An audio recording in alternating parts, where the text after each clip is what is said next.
Welcome to the Fatigue Files, a podcast that explores fatigue conditions from as many angles as possible while pushing the boundaries of thinking about fatigue as a signal to the 21st century and beyond.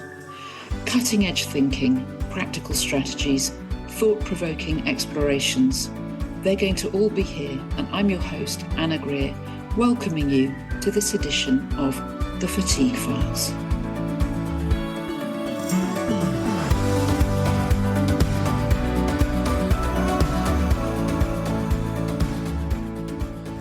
So everyone, on this edition of the podcast, I have with me the lovely Dan Neuffer, who is no stranger to people in the fatigue community. Dan is the creator and star deliverer of ANS REWIRE. Dan, welcome. Thank you very much. It's lovely to connect with you again, Anna. It's lovely to connect with you too, Dan. So today we're going to be talking about the perceived tensions, I believe, between physical approaches to recovery from chronic fatigue conditions and the body-mind type approaches. Dan, I know you've got some thoughts on this, so do you want to dive straight in? Yeah, well, there's a couple of things here. It's really about, what is the model of health that we apply? And I think sometimes we can get our head around things more easily when we talk about maybe other things that we're more familiar with. So people talk about conditions like chronic fatigue syndrome, fibromyalgia, POTS, and they talk about using mind-body approaches. And let's just sort of reflect on what that sounds like. Oh, mind-body. Well, first of all, I guess many of us get told that our illness isn't real, or that it's in our head, or psychosomatic, which is a term that is actually misunderstood. Let's not open that can of worms just yet. But the point is, it kind of sounds like, oh yeah, so that it's like almost like mind over matter, isn't it? Mind body. I'll do something with my mind, and then mysteriously, or some kind of a maybe supernatural way, I can achieve something that nobody can understand. So because people talk about these things in the context of cancer or other illnesses. And this kind of really, I feel this kind of narrative takes us away from science, right? It starts to sound like it's a faith-based approach, or it's a, maybe, I don't know, some supernatural thing. It's not science-based in the way when we talk about it this way. And I guess one of the ways I reflect upon this, and it's a slightly different condition. When we talk about neuroplasticity for these conditions, sometimes I'm not even sure it's the correct term, because what we're talking about is remapping the function of the brain. We're talking about changing how the brain behaves, changing dysfunction into normal function. Often when we talk about neuroplasticity in a traditional sense, we might talk about remapping the brain as in changing parts that can no longer function to be replaced by other areas of the brain that will replace that function, like we see in a stroke, for instance. Now, if your grandfather or great-grandfather, probably even your grandfather, had a stroke, and the doctor would have said, well, that part of your brain's dead, therefore you'll never be able to walk again. You won't be able to learn to speak again. And if they had gone to someone else and said, oh, you can do my body work and you can learn to walk again, he would have said, well, that sounds like rubbish. With all due respect, my doctor said that doesn't work. And you might have said, well, you can train the brain to do this. And he would say, well, the doctor says there's no such thing as neuroplasticity by the time you're an adult. But what do we do if somebody has a stroke? We look at how they learn. We don't say that's mind-body. And here's somebody's leg doesn't work. What do they actually do? What they do is they train their brain. So we're talking about neural training to create new pathways so that a new part of their brain can take that function over to move the leg. And we do this by what we do with our mind behavior. I don't know if you want to call it a thought process, but let's call it a mind process. And we may also have physical stimulation involved, right? And we work with a physiotherapist that do rehab and then learn to walk again. But it's not described as mind-body work or mind over matter. It's a scientific process of training the brain. And so it should be the same with fibromyalgia, chronic fatigue syndrome, POTS, multiple chemical sensitivity, is that we train the brain as opposed to mind-body. And the other thing is this whole mind-body discussion, it becomes a little bit unipolar in terms of the approach. And I think one of the reasons is this whole issue that for some people, they are triggered through a psychological experience. They might have psychological health issues. They might have trauma. And so that is addressed in psychotherapy, and then they recover. And then we say, well, here's a model of, look what happened. I had Sam, and Sam was attacked, and he developed PTSD, and then he developed fibromyalgia and chronic fatigue and POTS. And then we treated Sam's PTSD, and we gave him some basic education about what chronic pain is and how that works, and then he got better. So therefore, your problem is, then people say that's psychosomatic, right? But that's not really what's going on, right? If you reflect on your own experience, Anna, does that kind of thing work for everybody? No, absolutely not. I mean, my experience, Dan, is that there are many routes into this condition. It's multi-layered and complex. And while there are certain keys, and while some of those keys will emphatically work for some people entirely, they won't always work for everybody. And so we need a complexity-sensitive, emergent approach that takes the best of all the relevant science, including somatic sciences around the way trauma lives in the body, the way that we preconsciously store things and all the rest of it. And we have to apply our multiple intelligent approach at a whole series of layers, including what people think of as the purely physical, looking at toxins, viruses, and so on. That's where I come from anyway. Absolutely. And we live in a world these days where people say, well, I don't believe that when they talk about things. This is sort of the new trend. So before we used to have science, and now we have beliefs, right? Where people say, I don't believe that. I don't believe in, I don't even want to say it because it all gets controversial, right? But I don't believe in X, Y, and Z. And it's like, well, that's what the science says, yeah? So we've become almost anti-science, yes? And in the same breath, many of us become very narrow-minded in our understanding of science or in what we hear about science. And then we kind of shut out this whole other area like mind-body work, like what some people call spiritual healing and all of these kind of things. Because we don't understand these things in a scientific framework, we dismiss them. Or because they don't apply to us, we dismiss them. And so I think it's important to understand the dynamics of this illness in a wider framework, which is why I wrote CFS Unravelled, and which is why I harp on about the ANS dysfunction and how it works.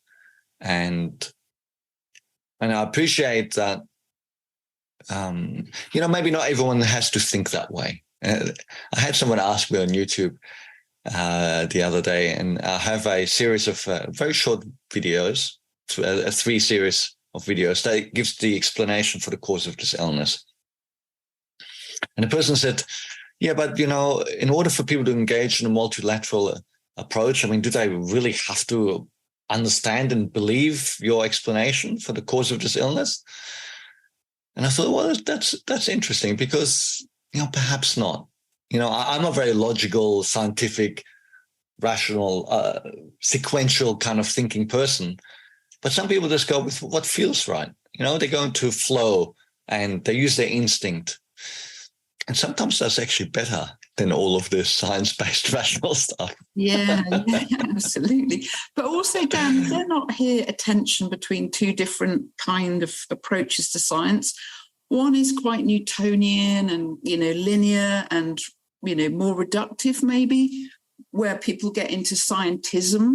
So that science becomes the sole explanation for everything. And then, what lies outside of that science is rejected. Whereas actually the new science, the new physics, the new biology is expanding to show that these previously kind of rejected phenomena that were thought as unscientific can in fact be explained by a much more capacious view of science anyway, and that science is moving closer and closer all the time to much what we in the past we'd have thought of as mysterious ways of thinking about the world, like mysticism, spirituality, and so on. These paths are starting to converge in really interesting ways. And what science seems to be showing us now is that life itself is intelligent. There are multiple intelligences at work in the universe. And so our path to healing, it seems to me the wisest path to healing is to open to that with humility and openness, and actually embrace the intelligence of the body in all its layers, to embrace the intelligence of how we're designed in relation to autonomic nervous system function and all the rest of it. And it's a journey that demands a willingness to be open.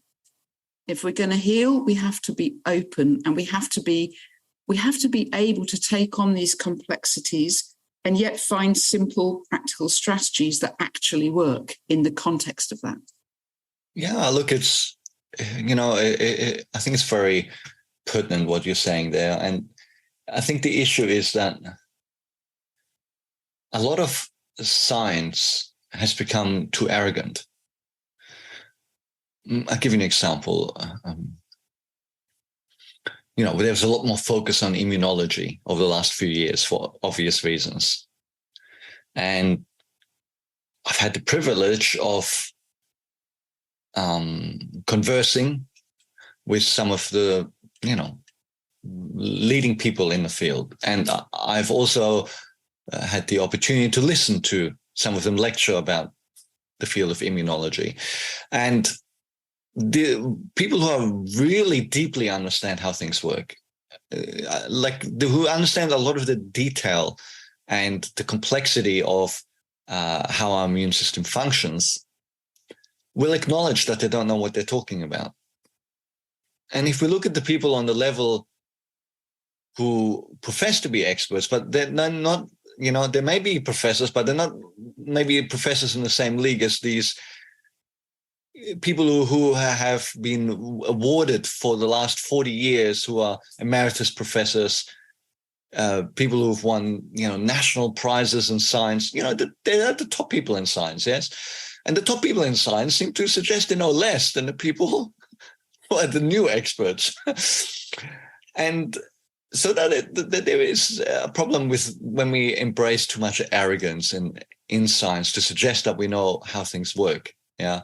I mean, you talked about science, and obviously I come originally from the world of physics. And yeah, I mean, we talk about quantum mechanics and the strange behaviors. Do we look at things as a wave? Do we look at them as a particle?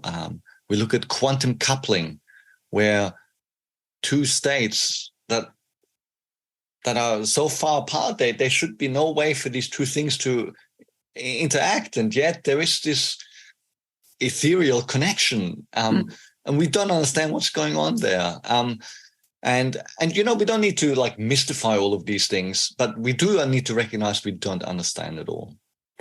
At the end of the day, the word you used was practical. And I guess when I look at the people who find their success with recovery, they understand as much as they need to.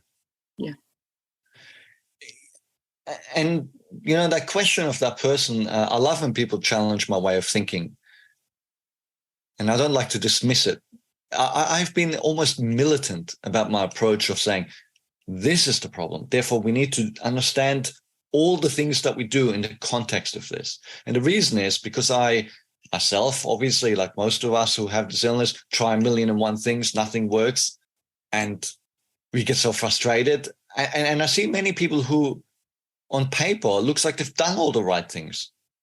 And yet they'll come in my program. You'll hear this in some of the interviews of people who I interview people who've recovered for like a decade now, and in all manner of ways. My favorite are the independent ones, but obviously there's a lot of people now that have done my program. And one of the interesting things about I found about the ones in my program is that they say, I think it was Claudia, she was saying, I was doing the program, I'm looking at these lessons, I go, I know this stuff already. I've been doing this for years. She's kind of frustrated for the first week or so. And then she goes, but then there's these tiny little differences, like tiny little distinctions. And she goes, and they were like life-changing, like they made all the difference. And so that comes from the understanding of the illness as a whole. And when we look at individual dysfunctions, it makes no sense to treat them. Yes. Why am I treating adrenal fatigue and supporting my glands? I mean, what does this even mean? Right? Doctors will say there's no such thing as adrenal insufficiency, which is kind of a non-scientific statement, because if I do the tests and show that there's not enough adrenal hormones, that's adrenal insufficiency. But just because I don't have a disease process where my organ has died and I can't, produce any hormone, doesn't mean it's not an illness. Yes, it's this. Again, we're going to this polar way of thinking, and so I think it's really important to have a framework and an understanding. But if you feel you're not a science-based person, or you don't want to know all these details, and you have the faith or the belief or the confidence that you're on the right path with a multilateral approach that may include mind-body, and you don't have to understand the science behind the mind-body, you just believe it'll work, well, it'll work. Yeah, exactly. If you don't believe it'll work, some people say, well, what kind of a medicine is it that I have to believe in? And I say, well, actually, you have to believe in all medicines. Absolutely. Like antibiotics do not work. They do not work. Panadol doesn't work. If you don't believe in Panadol, it will not work, because unless you put it in your mouth and swallow it, it cannot function. And belief has to do with action. Yes, for one day, maybe, but consistently, right? You need the belief in order to persist with your efforts. Yeah. So I think belief is, to me, extremely important. And when I think about all the things that I ask people to do and all the things I did to recover, I mean, it's hard sometimes. It's weird. Some of it's just weird. It's unnatural, some of the things. Just like with a stroke recovery. If you took your grandfather with the stroke and he's there and, someone moves his leg along and says, well done, you moved your leg, he'd be like, what kind of a circus is this? Like, I didn't move my leg. I have a stroke. I can't move my leg. You did it, pretending I did it, right? You just go, this is madness. I'm being taken for a ride here, right? But because he gets the education and he says, this is part of how we do it, and blah, blah, blah, blah, blah, and they keep persisting for it. And then one day he can feel that he can move it a little bit, and they build from there. So having the belief and the education allows you to do weird stuff like rehab from a stroke. Yeah, absolutely. And you think about all that research about how you can visualize using a muscle, not actually move it, but visualize moving it, rehearse it internally. The muscle actually responds by acting as if it has actually been used. I mean, we are extraordinary at that level. But coming back to this thought about complexity as well, Dan, to me, we don't need to understand the complexity. We have to understand that it is complex without necessarily understanding the whole map of the complexity. Of course. But understanding that it is complex, I think, invites a kind of humility, which to me relates to the process of trust, which is the way I would frame belief there, is kind of trust in the body's intelligence, that if we give it enough opportunities to come back to homeostasis, and we know, how, we're learning how to do that all the time. And sometimes, as you say, it's a very subtle little shift that shifts the whole system. And that's why systems thinking is so important here, because it can be the tiniest, most flexible little thing that we don't initially take account of. And then that tiny nuanced shift shifts the whole system into a new phase of functioning. So to me, the thought I'm getting at here is that simple acceptance of the fact that this is complex and that the body itself is intelligent takes you a long way to go towards opening to healing, right? Because it elicits a kind of spaciousness, a kind of relaxation in the face of the illness, which is intrinsically helpful and is a space from which a quiet determination to keep moving forward little by little can really flourish. Look, these are very, very wise words. And so I appreciate what you're saying here. I don't know if it's a male-female thing or if it's a positive, pessimist, optimist thing, but I can tell you that I would have slapped my lips in a huff and puff at this kind of thing and rolled my eyes many years ago. Me too. My wife might have said, oh, these little things matter and, just make yourself feel nice and do this and these tiny things. And I'm like, what does this, I have a real illness. It is severe. What is me just trying to feel good for a moment or do something nice for myself or these tiny little weird things that, how is that going to help me get over this illness? This makes, it's almost offensive. Right? Except it's about habituation, isn't it? Well, it's about understanding why it matters and how it works for me. Yes, exactly. And habituation, because habituation takes us into different states, right? Yes. Yeah, yes, that's right. It's all these little things that add up to create a different state in our body, to balance our nervous system. But I guess this is where the whole explanation of the ANS comes in, and it might be worthwhile exploring this in a little bit more detail so that we can connect what sounds like, all these different concepts, and it's actually all the one thing.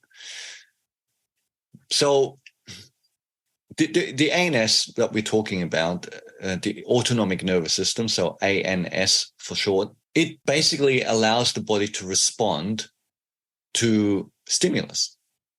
It regulates your breath, keep your heart going. So these are subconscious processes. And it's not just your breath, your heartbeat, it's your digestion. That's actually a third branch of the autonomic nervous system. People always talk about the fight or flight or rest and digest. There's a third branch called the enteric nervous system that deals with our gut. So we're talking about our digestion here. But it goes via the hormonal and glandular system. It actually controls everything, literally everything. It controls how much salt there is in your blood. It controls your levels of magnesium, all the minerals. Yeah, it regulates everything, and it helps respond to everything in life, prepares you for action, prepares you for injury, prepares you and allows you to cope with disease, virus infection, getting to sleep, all of these things. And hence, if this is not functioning, then it can create illness. And the reason it creates illness is, like, a good example is when you get a viral infection. People think, oh, I'm so sick, the virus, and I have a headache and I have a fever, I have a runny nose, this virus, look what it's doing to me. That's not the virus. That's you. You're doing it. Your body is giving you a fever on purpose. Yes, because that allows the immune system to function on an optimal level. And the way it does that is actually quite complex. People often think, well, it's a matter of heat, like heat kills viruses. Well, no, it's not that, viruses are perfectly healthy. It's 37 degrees. And then at 38, 39, 40 degrees, viruses can no longer exist. This is not how it works. What it does is a fever mobilizes your immune system. And so this is how many of the symptoms get created.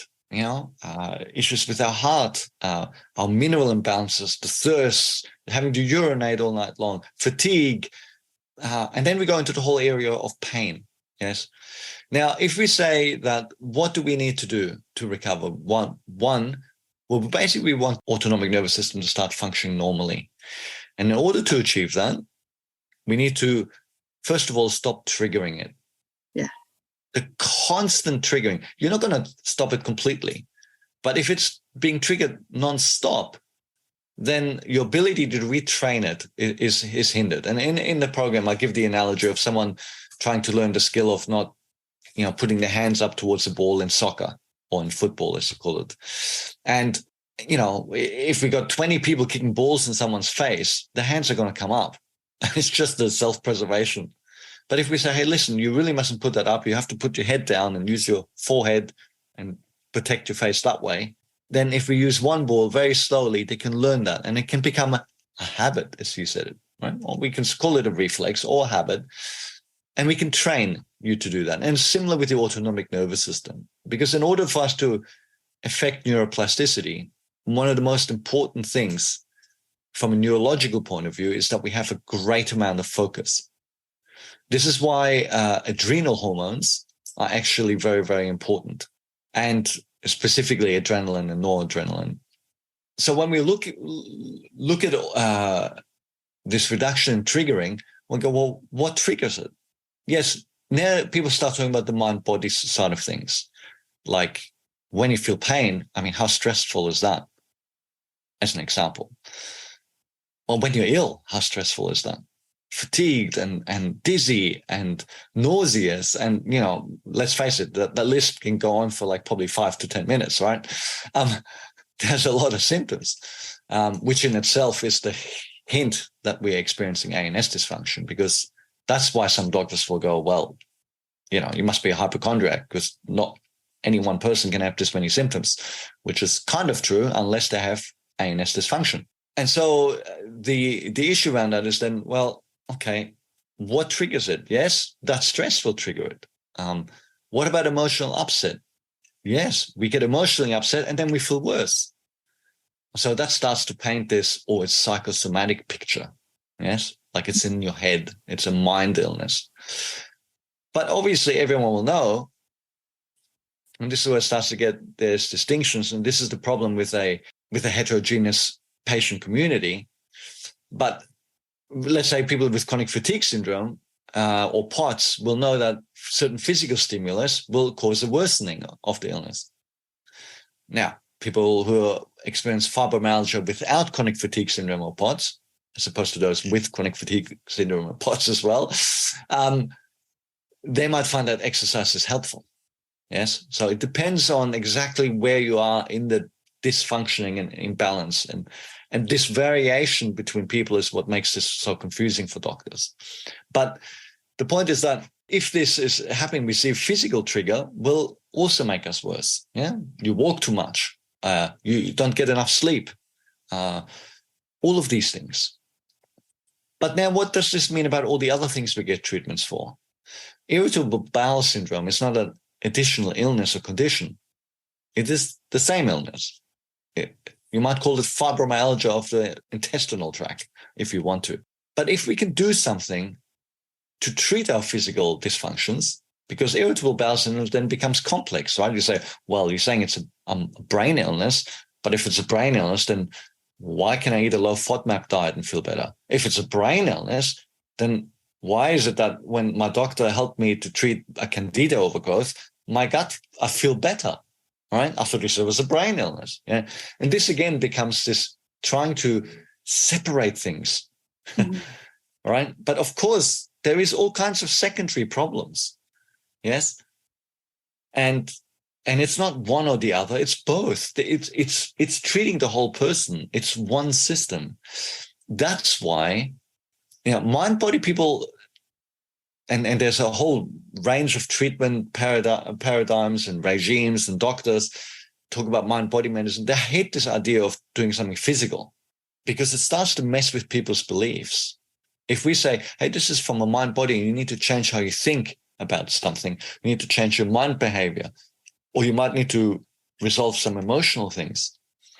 And then we start talking about, if we have chronic pain, doing Pilates or learning certain exercises to treat, muscle imbalances in the spine, or having some other physical treatment on your gut if you have IBS or something like this, then people will go, oh, so it's a physical thing. So then they focus on that and they drop the mind-body. And mind-body people hence hate the idea of talking about physical treatments because it takes the patient's focus away. It destroys their belief and it stops them engaging in the mind-body stuff. Comes back again, Dan, to this need to appreciate the complex intelligences at work in both illness and recovery, and not privilege mind or body, but see them as a co-emergent system.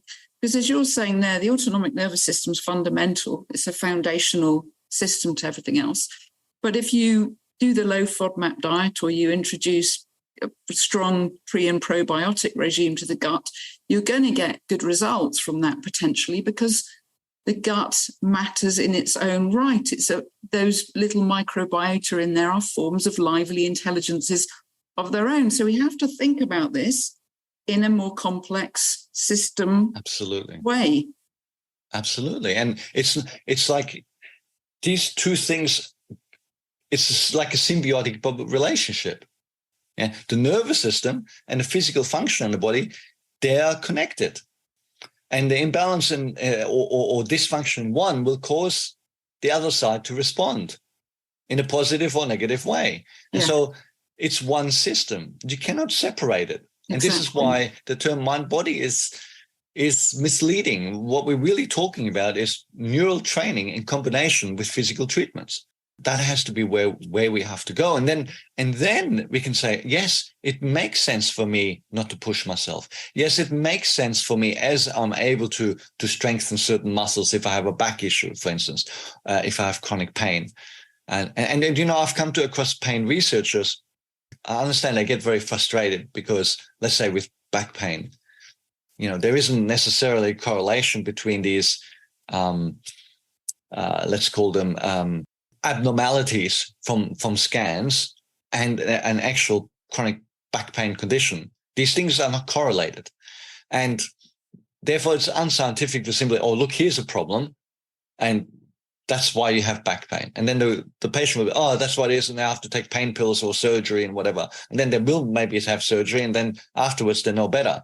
Or after the surgery, they end up having rehab work, and it's actually the rehab work that gets them better.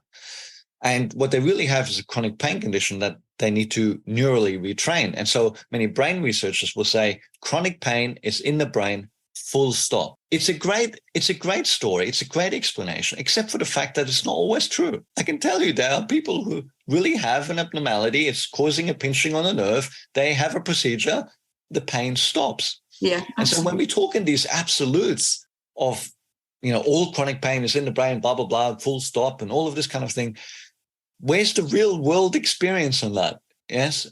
Now, I understand that a lot of the approaches in these things are not, science-based, and people have a lot of unnecessary procedures that are actually not all that helpful. But let's not just lump everything and everyone together. This talking in absolutes always leads to problems in my experience. Does the confusion there arise from the fact that pain it is a brain thing, but the brain is responding to something that is either real or not real in terms of its capacity to generate the pain? So in some cases, the brain absolutely needs that alarm going. There's a very important message that needs to be given. And in other cases, it's just that it's an old alarm that's running that needs turning off because there's no longer any pathological issue underneath it anymore. Is that the distinction? Yes, and I think there's also a third issue here, a third model. And what many of the pain researchers will say, well, whatever problem there is, over time, it will naturally resolve itself. And then what's left is this memory of pain and this brain dysfunction.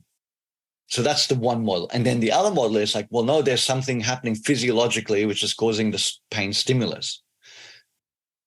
And the problem is that both extremes are, first of all, they're both right and they're both wrong. Yes, there are two possibilities. There is the third possibility that I would suggest actually explains things a great deal of the time. And that is, we have an acute problem, and that causes pain for a long time. The brain then learns to experience the pain. And because of the way the brain responds physiologically in the body, like tightening certain muscles and whatever, it actually creates that dysfunction. Because if I'm pulling on certain muscles in a protective manner, but it becomes dysfunctional, then what happens is that it actually does cause maybe a nerve impingement or what have you. right?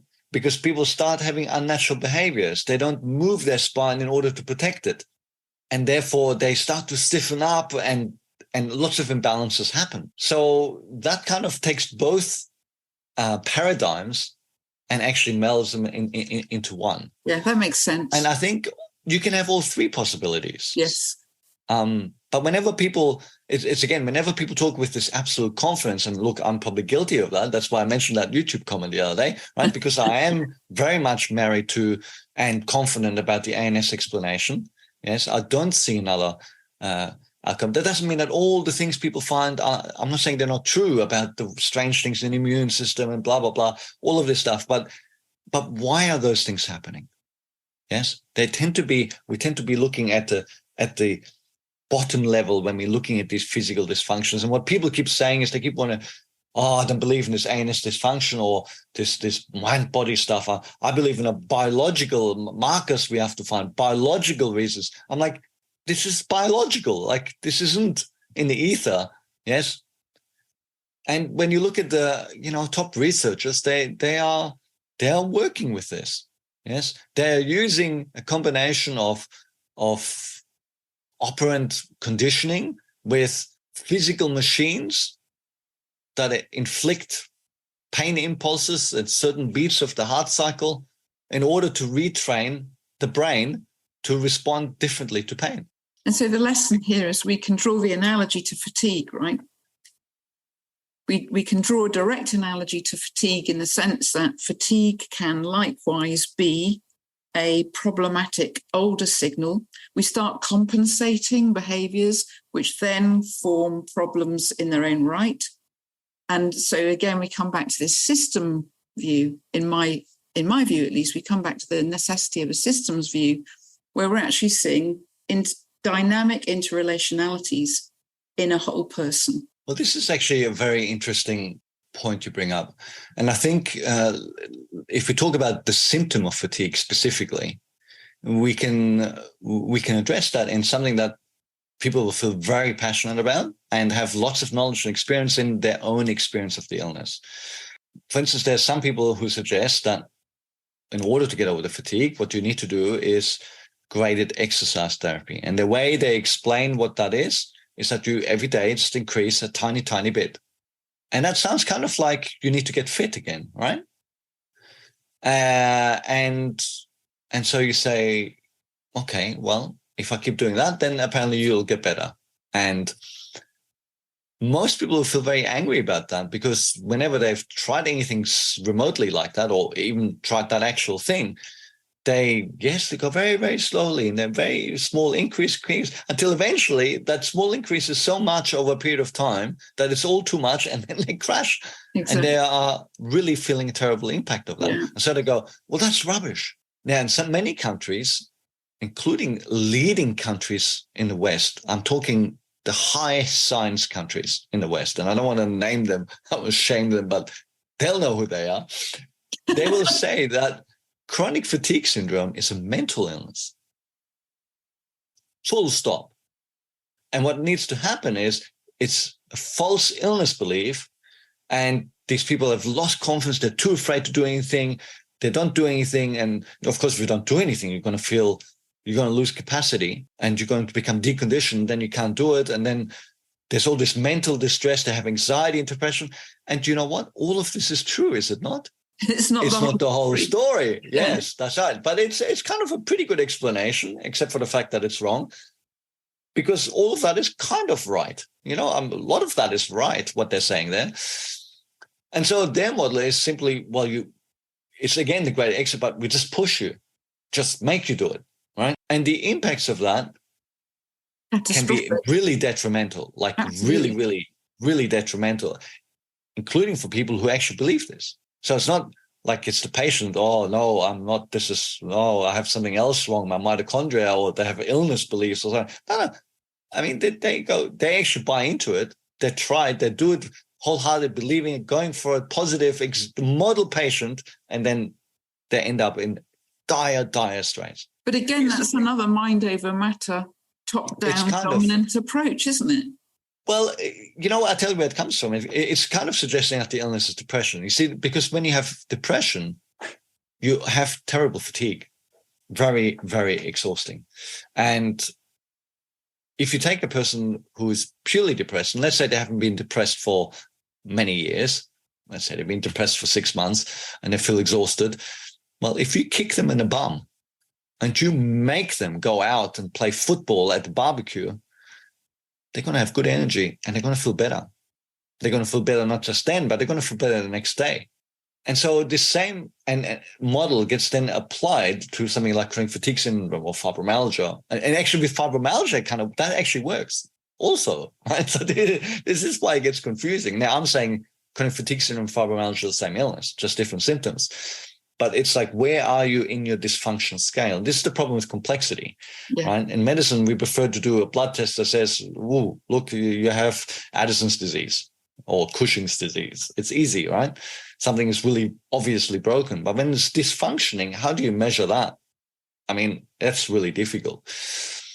So, the issue is that, like, again, with these conditions, that kind of approach can work. But guess what? With chronic fatigue syndrome, that kind of way of thinking and doing, it can actually also work sometimes.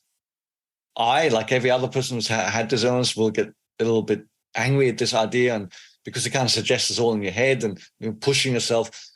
Yeah. However, some of what they say is true. We do become too protective. We get a reaction in the body leading up to this that can trigger us. And we do become unnecessarily deconditioned at times because of our experience that whenever we do something, we end up paying for it. So sometimes this kind of approach can work. The key thing is actually having the correct framework for this and doing things in the right measure.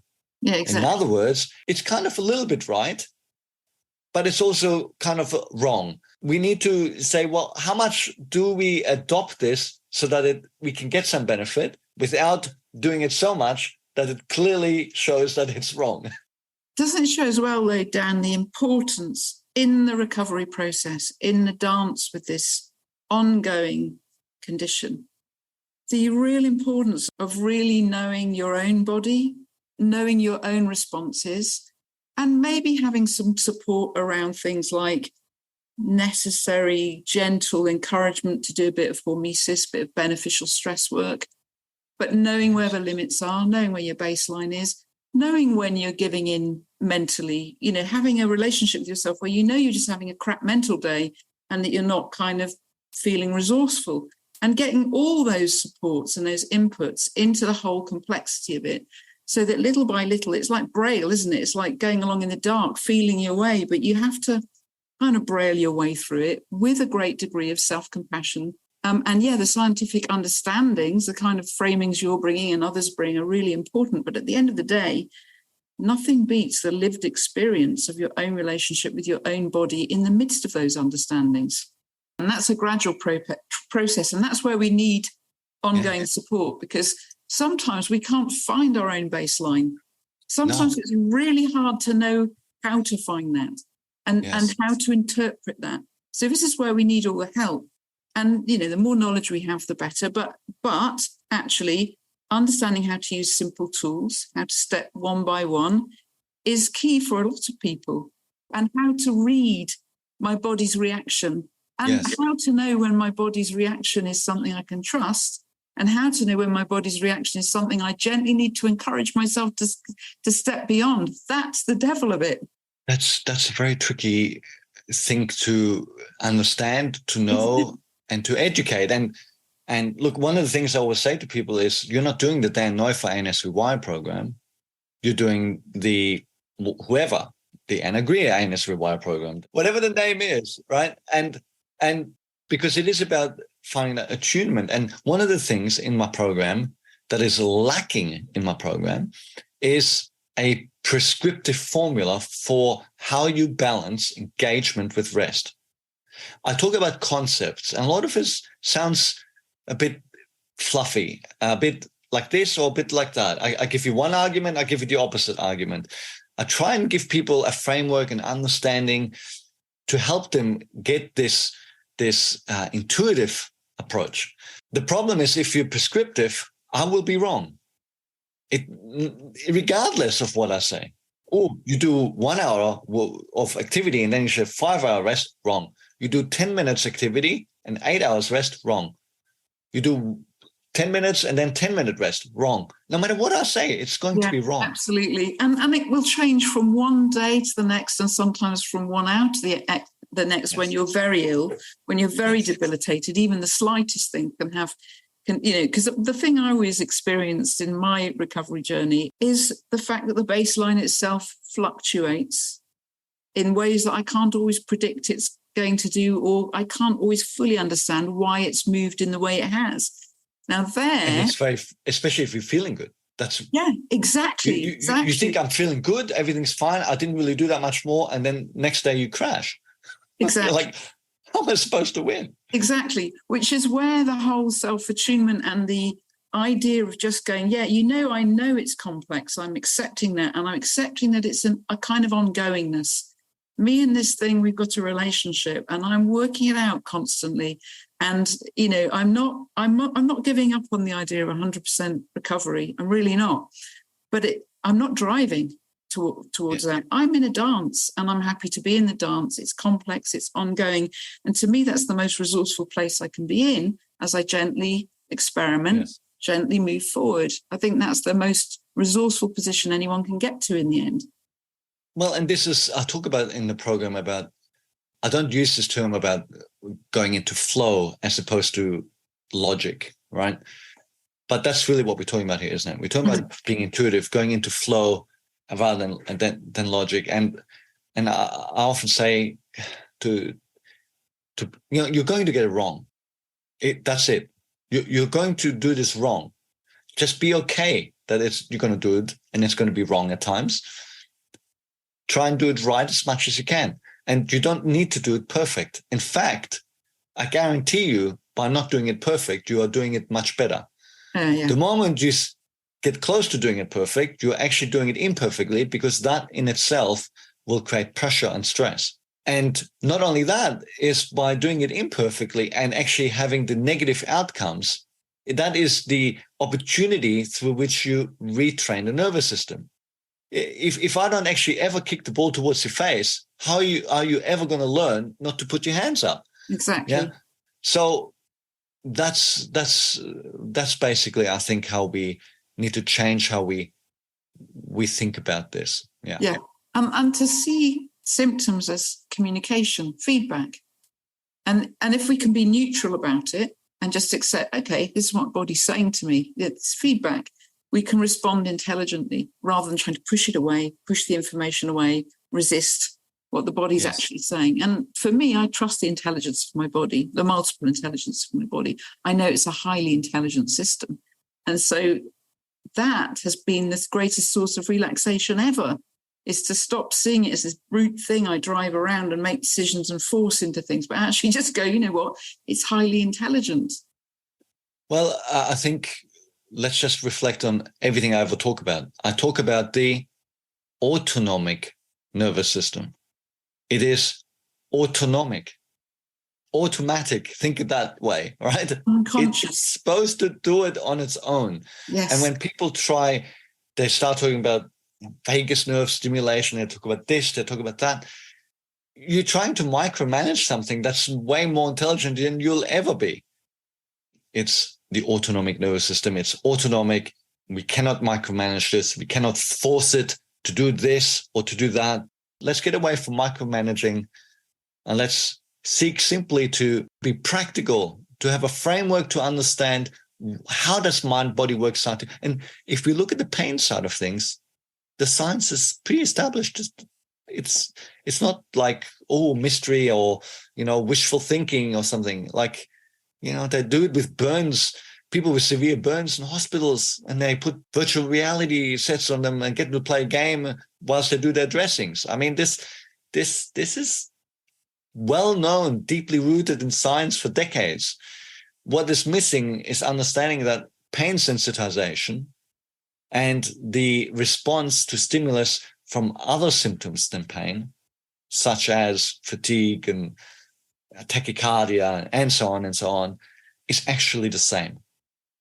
That's the big gap in the science, which is why CFS is more mystified compared to a condition like chronic pain. But fibromyalgia is also mystified, even though we recognize ANS dysfunction central, if you ask the top researchers.